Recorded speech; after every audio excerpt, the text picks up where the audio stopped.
Was there a key component that allowed the ancients of the past to have access to higher wisdom, to create complex geometry within their art and architecture? Could it have been some sort of magic that was lost in time? Or could it be something that has always been right in front of us?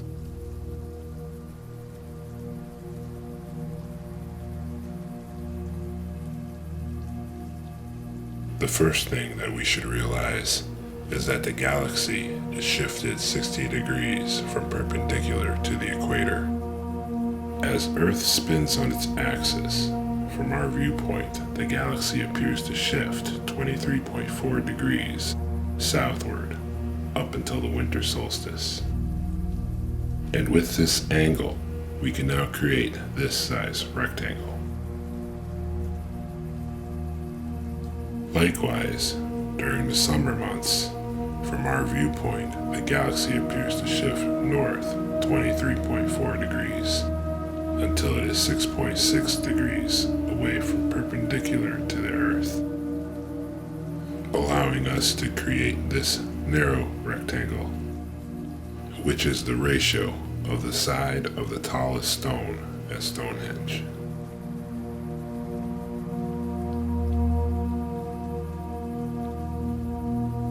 So here we have two shapes created directly from the galaxy as it moves across the sky over the course of a year.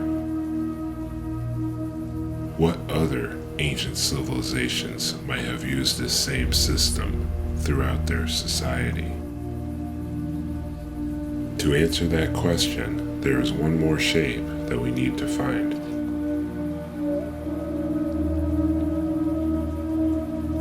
Remember, from our vantage point, the sun appears to drift across the sky 23.4 degrees south in the winter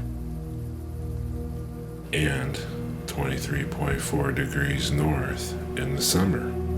Again, using the same technique with these angles, we can now create our third rectangle, a shape given to us from the sun. This happens to be the shape of the cartouche.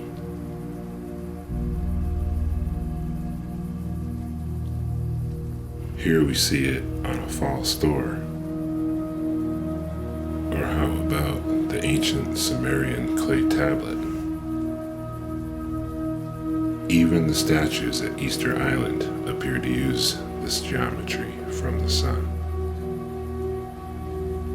On this false door, we can see it at the sides, while the galaxy bar is in the center. The inside wings of the solar disk fit inside while dividing the rectangle in half, while the curve of the outside wings fits below. Even the interior ratio of the stone box within the king's chamber has this shape, which also happens to be the corner view of the Great Pyramid, while the side of the box is one half the side view of the pyramid. And how about the entire king's chamber with the relieving stones? Well, it's time now that we looked into the Grand Gallery.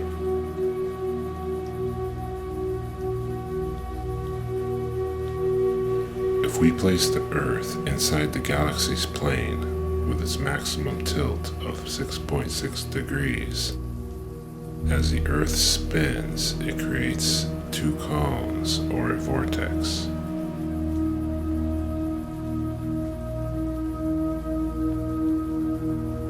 The ratio of this section closely matches the shape of the human spine and is also close to 300 by 25920, or the precession.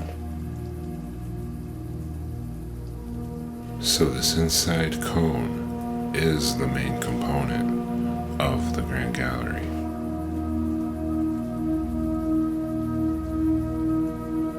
If we could take this cone of of 13.2 degrees and flatten it out, we would have a wider angle, just over 20 degrees, matching the niche inside the Queen's chamber.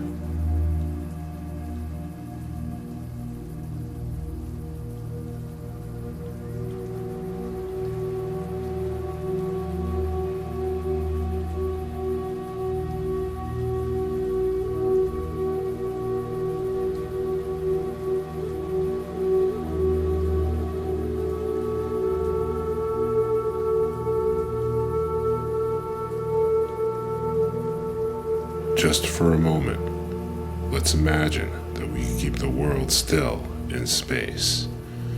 So instead of us spinning around the galaxy and the entire universe would appear to spin around us in 24 hours.